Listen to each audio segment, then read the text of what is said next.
السلام عليكم ورحمة الله وبركاته. ازيكم يا شباب؟ معاكم ياسر غزالي. النهاردة حابب احكي لكم تجربة مريت بيها في بداية القناة بتاعتي، وهي بخصوص الفيديو اللي انا بشرحه دلوقتي. يلا بينا الاول نحكيها. المفروض الفيديو ده كان اول فيديو اعمله، ولكن للاسف بعد تعب كتير وكنت مجهز حوالي 5 فيديوهات، اكتشفت ان وانا باخدهم كوبي عملت لهم ديليت غصب عني. قلت يا نهار ابيض، كل ده ضاع هدر.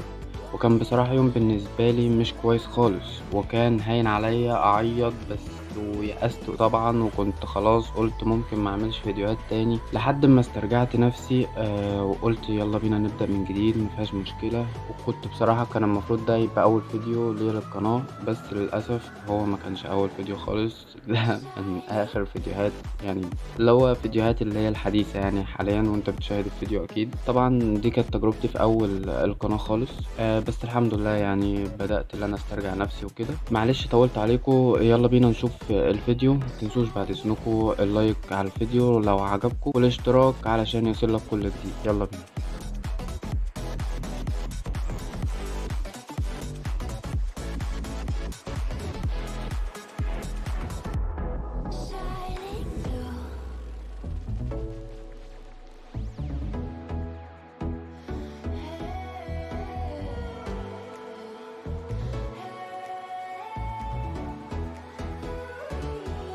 متنساش يا صديقي اللايك والاشتراك لو عجبك الفيديو علشان تشوف كل جديد بنزله، وشكرا لك.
متنساش يا صديقي اللايك والاشتراك لو عجبك الفيديو علشان تشوف كل جديد بنزله، وشكرا لك.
متنساش يا صديقي اللايك والاشتراك لو عجبك الفيديو علشان تشوف كل جديد بنزله، وشكرا لك.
متنساش يا صديقي اللايك والاشتراك لو عجبك الفيديو علشان تشوف كل جديد بنزله، وشكرا لك.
متنساش يا صديقي اللايك والاشتراك لو عجبك الفيديو علشان تشوف كل جديد بنزله، وشكرا لك.